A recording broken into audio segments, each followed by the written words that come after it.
Assalamualaikum warahmatullahi wabarakatuh. Alhamdulillahi rabbil alamin. Wabihi nasta'in ala umuri dunya wa din. Wassalatu wassalamu ala asrafil anbiya'i wal mursalin. Sayyidina Muhammadin. Masih pada pelit parah nih. Kata Nabi al-bahil iza zukirtu falam yusalli. Sentimen nih. Kang Ujang sentimen kayaknya. Kata Nabi al-bahil iza zukirtu falam yusalli alayya. Orang yang paling pelit dialah bukanlah orang yang tidak pernah sedekah. Orang yang pelit bukanlah orang yang tidak pernah membantu sesama muslim. Tetapi kata Nabi SAW, al-bahil iza zukirtu falam yusalli alayya. Orang yang paling pelit apabila namaku disebutkan, dia tidak mau bersolawat atas namaku. Kita semua umat Nabi, kita semua berharap syafaat Nabi, kita semua berharap bisa masuk surga dengan Nabi. Tapi dengan nama Nabi disebutkan saja, masa kita masih pelit menyebut nama Nabi, bersolawat atas nama Nabi? Jangan kita pelit. Disinilah tanda bukti kita, kecintaan kita kepada Sayyiduna Muhammad. Jangan. Ketika nama Nabi disebutkan dimanapun, mau di TV kek, mau di radio kek, mau di handphone kek, ketika nama Nabi disebutkan, wajib kita untuk bersolawat atas nama Nabi Sallallahu Alaihi. Semuanya serentak dari ujung ke ujung semuanya ya. Ala Sayyidina Muhammadin wa ala alihi wa sahbihi ajma'in, amma ba'd. Yang sama-sama kita muliakan saudara saya, sahabat saya, Al-Habib Alwi Barakbah. Kita doakan mata'anallahu bituli hayatih wa nafa'ana bi'ulumih, tula umur bita'atillah wa bita'ati Rasulillahi sallallahu alaihi wasallam. Amin ya rabbal. Salam penghormatan saya kepada Kang Ujang Bustami atau Ustadz Ujang Bustami. Kita doakan beliau mata'anallahu bituli hayatih wa nafa'ana bi'ulumih, tula umur bita'atillah wa bitaati Rasulillahi sallallahu alaihi wasallam. Amin ya rabbal. Dan segenap para asatis yang mohon maaf saya tidak bisa sebutkan satu persatu nama antum semua, tapi tidak mengurangkan rasa hormat dan takzim saya kepada antum-antum semua. Kita doakan para guru-guru kita yang hadir pada malam hari ini. Allah panjangkan umur beliau, Allah sehatkan badan beliau, Allah berkahkan hidup beliau, Allah mudahkan segala urusan dunia maupun akhirat beliau semua, dan Allah matikan dalam keadaan husnul khatimah. Amin ya rabbal. Dan salam penghormatan saya kepada bapak-bapak, ibu-ibu, pemuda-pemudi yang hadir pada malam hari ini. Semoga kita semua yang hadir pada malam hari ini, semoga Allah berkahkan hidup kita, Allah mudahkan segala urusan dunia maupun akhirat kita, Allah panjangkan umur kita, Allah sehatkan badan kita, berkahkan hidup kita. Amin ya rabbal. Alhamdulillah, pada kesempatan malam hari ini kita masih bisa berkumpul di tempat yang mulia ini. Tapi perlu kita ketahui saudara-saudara, kita semua mayoritas sunnah wal jamaah itu pasti mengadakan peringatan maulid Nabi Sallallahu Alaihi Wasallam. Pada kesempatan malam hari ini pun masih dalam bulan maulid Nabi Sallallahu Alaihi Wasallam. Perlu kita ketahui kenapa umat Islam sunnah wal jamaah mengadakan peringatan maulid Nabi Sallallahu Alaihi Wasallam. Satu, agar tujuannya untuk dekat kepada Nabi Sallallahu Alaihi Wasallam, agar mengenang perjuangan Nabi Sallallahu Alaihi Wasallam dalam menyebarkan risalah dakwahnya. Inilah kita lihat perjuangan Nabi Sallallahu Alaihi Wasallam ketika beliau masih hidup. Dulu ketika Nabi Sallallahu Alaihi Wasallam menyampaikan daripada risalah dakwahnya, beliau begitu sangat luar biasa. Beliau dicaci, beliau dimaki, beliau dihina. Bahkan beliau masuk ke kota Taif saja, beliau dipukuli, beliau disambiti dari para ibu-ibunya, dari para bapak-bapaknya, dari para anak kecilnya. Semua memukul Nabi Sallallahu Alaihi Wasallam. Nabi yang tadinya bajunya putih menjadi merah karena pukulan yang sangat luar biasa. Mengalir darah Nabi yang begitu sangat suci mengenai daripada bajunya. Allah utus malaikat kepada Nabi Sallallahu Alaihi Wasallam. Hei malaikat, datanglah kamu kepada Nabi. Ketika malaikat itu datang kepada Nabi, apa yang terjadi, saudara? Di sini mengatakan, ya Muhammad, amirni, perintahkan aku, akan aku hancurkan kota Taif. Apa jawab Nabi SAW? Di situ Nabi mengatakan, lah, jangan kau hancurkan kota Taif. Mereka kota Taif itu adalah korban daripada hasutan orang Quraisy agar aku tidak bisa menyampaikan dakwahku di kota Taif. Jangan kau hancurkan mereka. Fanarju Allah, aku minta kepada Allah agar anak cucu mereka beriman kepada Allah dan hari akhir. Shallu ala Nabi. Kira-kira perjuangan Nabi luar biasa tidak? Luar biasa tidak? Siap cinta Nabi? Siap cinta Nabi?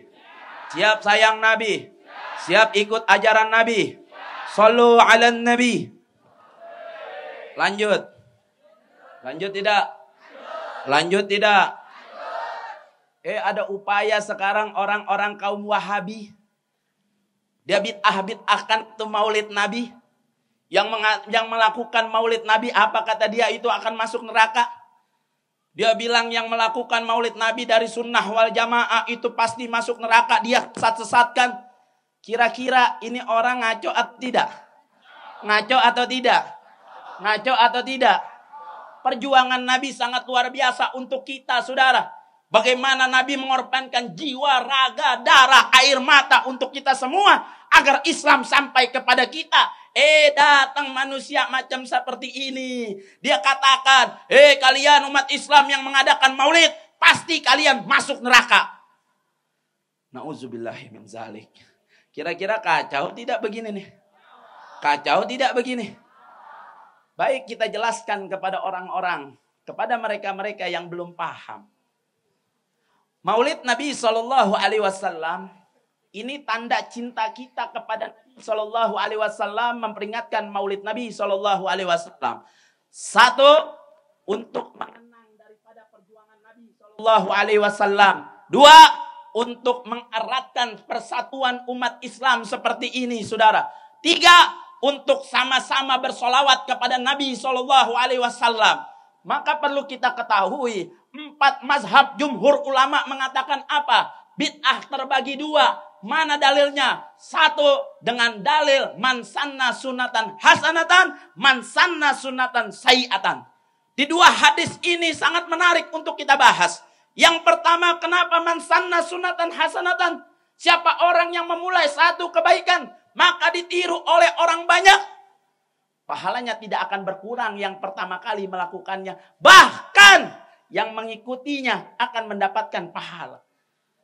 Jadi di sini ada bid'ah hasanah, ada bid'ah dolalah. Dan para ulama kenapa mengatakan bahwa bid'ah terbagi 2? Dari kalangan sunnah wal jamaah mengatakan bid'ah terbagi 2. Karena ada 2 dalil. Yang satu man sanna sunatan hasanatan. Yang kedua man sanna sunatan sayiatan. Man sanna sunatan sayiatan adalah siapa orang yang memulai satu keburukan maka ditiru oleh orang banyak.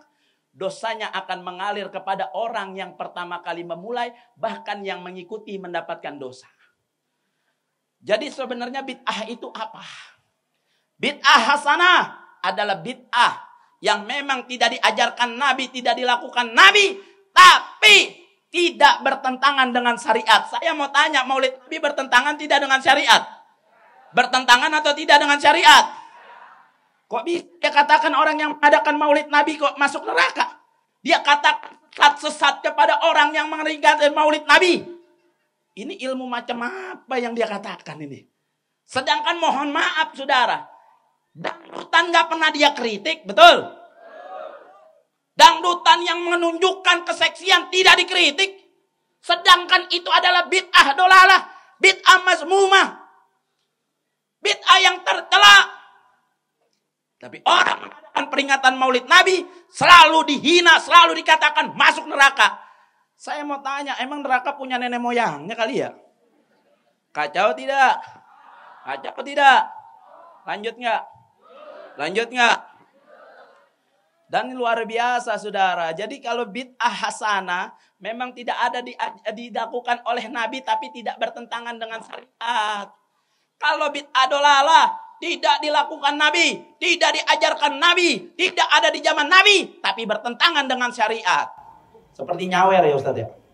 Nyawer ada nggak di zaman Nabi? Ada nggak? Wah ada. Berarti bid'ah bukan? Bid'ah bukan? Bid'ah. Bid'ah tercela bukan? Bid'ah tercela ini yang dibid'ahkan harusnya. Tapi menarik. Pendapat daripada Imam Syatibi mengatakan apa? Saya cuman mengatakan bahwa Imam Syatibi yang mengatakan bid'ah tidaklah dua, cukup satu. Cukup satu. Ini Imam Syatibi. Tapi beliau katakan apa? Seperti maulid Nabi. Seperti tahlilan yang kita lakukan sebagai sunnah wal jamaah. Beliau katakan itu bukan bid'ah. Kenapa beliau katakan itu bukan bid'ah? Karena ada hadis Nabi, dalil Nabi. Ada hadis Nabi, dalil Nabi yang menguatkan daripada itu semua. Bahkan beliau mengatakan, hei umat Islam, ketahuilah maulid maupun tahlil bukanlah bid'ah, tapi ajaran Islam dalam pendapat Imam Syatibi, saudara. Kalau mau belajar begini, buka pendapat para ulama, buka ilmu-ilmunya, buka hadisnya, buka kitabnya, buka rujukannya, baru ngomong. Nggak sampai di situ. Datang lagi manusia macam ini mengatakan bahwa dari Wahabi, bapak ibu Nabi kafir. Kacau tidak kira-kira? Kacau nggak kira-kira? Dia pakai dalil Sahih Muslim yang dimana Abu Kawa Abi Finar, ayahmu dan ayahku di neraka. Ini dia pakai dalil Sahih Muslim, tapi dia tidak takwilkan terlebih dahulu bahwa di Al-Quran Allah mengatakan tidaklah aku azab sebelum aku turunkan kenabian. Bapak ibu Nabi, bapaknya Nabi meninggal sebelum Nabi lahir. Ibunya Nabi meninggal di usia Nabi umur 6 tahun. Belum Nabi menyampaikan daripada risalah dakwahnya. Jadi bapak ibu Nabi adalah min ahlil fatra, yang dimana masuk surga tanpa hisab, bukan di neraka. Pakai ngomong ya, habisnya emang ada dalilnya. Ya karena bodoh. Betul nggak Bu? Betul nggak? Jadi kira-kira bilang bapak ibu Nabi kafir ini ngaco tidak? Orang itu berilmu tidak? Lanjut. Dan juga satu lagi, perlu kita ketahui, hadis ini perlu ditakwilkan. Para ulama beristihad bahwa di sini yang dimaksud Abi itu adalah Ammi, yaitu Abu Lahab, paman Nabi yang tertera di dalam Al-Quran. Jadi di sini ayah bisa dinisbahkan sebagai paman, paman bisa dinisbahkan sebagai bapak. Seperti contoh hukum, apabila ada seorang perempuan tidak punya bapak, bapaknya sudah meninggal, dia tidak punya kakak laki-laki ataupun adik laki-laki, dia bisa dikembalikan oleh pamannya. Jadi si paman tersebut derajatnya bisa menggantikan ayahnya. Paham tidak? Paham tidak? Paham tidak? Jadi dia katakan bapak ibu Nabi kafir, ngaco tidak? Ngaco tidak? Jangan ikutin orang begitu ya. Ikutin para ulama, para habaib yang mengajarkan kita untuk terus bersalawat kepada Nabi SAW. Nggak ada ruginya saudara bersalawat kepada Nabi. Kita semua sunnah wal jamaah dari dulu sampai detik ini selalu bersalawat kepada Nabi SAW. Perlu kita ketahui, siapa orang yang bersalawat kepada Nabi? Nabi sampaikan di dalam hadisnya, aulan nas yaumal qiyamah aksaruhum alayya sholatan. Orang yang paling dekat kepada aku nanti di akhirat, dialah orang yang paling banyak bersalawat kepada aku. Bukan hanya dekat kepada Nabi, tapi berhak mendapatkan syafaat Nabi. Kira-kira siap gak banyak baca sholawat? Siap tidak banyak baca sholawat? Gampang. Kita mau naik motor, mau di rumah, ibu-ibu lagi nyuci bisa sambil sholawatan. Jangan dengerin dangdut. Ini Ayu Ting Ting yang ditonton. Ini Ayu Ting Ting yang dinyanyi. Udah gitu kemana mulu gitu. Betul nggak Bu? Betul nggak Bu? Sholawat. Allahumma sholli ala Sayyidina Muhammad wa ala ali Sayyidina Muhammad. Sholawat ibil qulub dibaca 7 kali untuk menghilangkan segala penyakit yang ada di dalam tubuh kita. Sholawat munziat kalau kita baca sebanyak 3 kali atau lebih daripada 10 kali, manfaatnya apa? 1, akan menaikkan derajat kita. 2, akan mengabulkan dari segala hajat kita. 3, akan mendapatkan yang namanya penyelamatan dari Allah Subhanahu wa Ta'ala. Sholawat arzak, kalau kita baca setiap sholat 11 kali, maka kita akan diluaskan daripada rezeki kita. Sholawat nur, kalau kita baca 3 kali setiap habis sholat, maka rezeki kita akan terus mengalir. Jadi amalin tuh yang saya kasih tuh. Kang Ujang tadi ajakin sholawat semua ya Kang Ujang ya. Mudah-mudahan Kang Ujang dan jamaahnya mudah-mudahan min ahlil khair. Amin. Min ahlil jannah. Amin. Amin ya rabbal. Amin. Sebelum saya tutup, doakan saya lagi bangun pesantren di Bekasi Babelan, mudah-mudahan cepat jadi. Amin. Saya minta doanya kepada bapak-bapak dan ibu-ibu semua, mudah-mudahan kedepannya ketika nanti sudah jadi bisa menjadi manfaat untuk umat Islam ke depannya. Mudah-mudahan umat Islam tetap bersatu. Mudah-mudahan umat Islam tetap yang namanya saling merangkul. Jangan terpecah belah, Bu. Jangan. Tetap antum muslim, saya muslim, semuanya muslim. Alaikum bil jamaah, fa innaka yadallah jamaah. Wajib atas kita bersatu, berjamaah. Inna qayyadallahi ma'al jamaah. Disitulah ada pertolongan Allah Subhanahu wa Ta'ala. Dan sedikit, bagi yang punya rezeki sedikit, bisa menyisihkan sebagian hartanya untuk membantu pondok pesantren saya. Bagi yang punya harta lebih, tolong keluarkan. Bagi yang mau mengeluarkan, silakan. Katakanlah Nabi apa? Apabila kita mengeluarkan harta kita untuk di jalan Allah, bal yazdad, bertambah dan bertambah. Dan juga perlu kita ketahui, kalau kita sodako, kata Nabi apa? Da'u mardukum di sodako. Obat dari segala obat adalah sodako. Bukan jimat, bukan. Ya bukan ya Kang ya? Bukan. Jadi ya adalah sodako dan sholawat.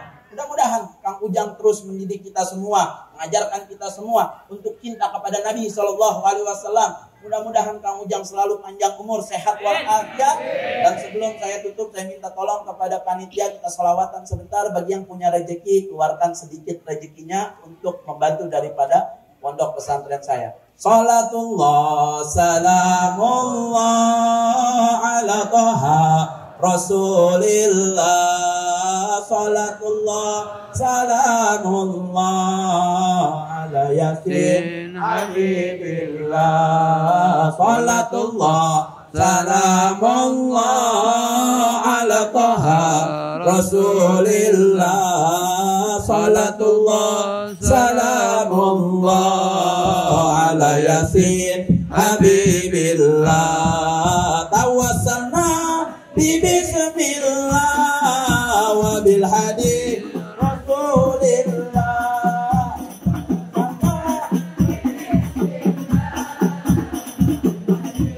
Rasulillah.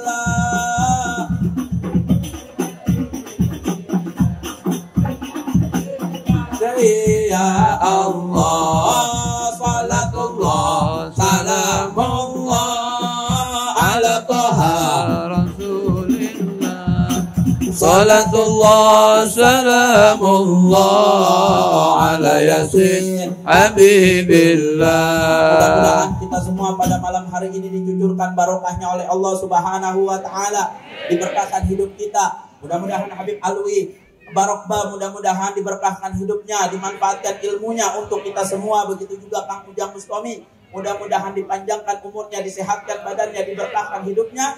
Amin ya rabbal alamin. Mohon maaf apabila ada kesalahan dalam ucapan saya, mohon dibukakan pintu maaf yang seluas-luasnya. Yang benar datangnya dari Allah, yang salah datangnya dari kebodohan saya. Akhirul kalam, assalamualaikum warahmatullahi wabarakatuh.